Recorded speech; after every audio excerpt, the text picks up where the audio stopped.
my particular teaching style, I think it's the most important thing because I really rely on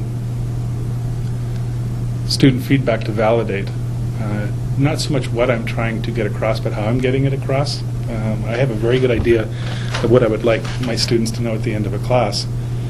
And rather than waiting till the 3 times a year that you can run just a simple test or something, your basic exam, I think having students in a position where they're comfortable enough to say, I don't know, or I don't agree, is important in ways that I try and break down the barriers that exist in any classroom when you walk in, at least with students who don't know you, is to be as casual as possible in the class. I know it's hard to believe looking at me here, but to reduce as much as possible any unnecessary barriers in terms of dialogue.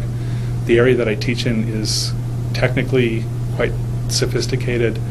It's full of Latin and Greek anatomical terms, and it's easy to engage in what I call neurogeeky speaky, and the students just looking at me like, what planet is this person from?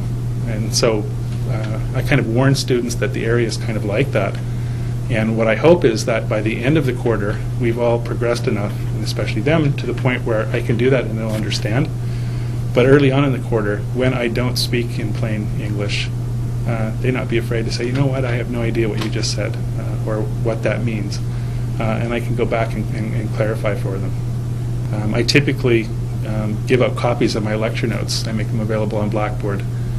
And the reason I do that is that the students will have an idea of what I think is important in the assigned readings for that day in an outlined form. And because they already know that, it gives me the freedom to think on my feet, to throw in anecdotes, stories, other things that from outside the reading. And it also gives them a chance to steer the discussion to things that they're interested in. At the end of the class, no matter what goes on in the class, the students will have that nutshell of the lecture notes. And then literally for every class, the clothes are a little bit different. The lecture notes are the skeleton, and then we dress it up how we see fit.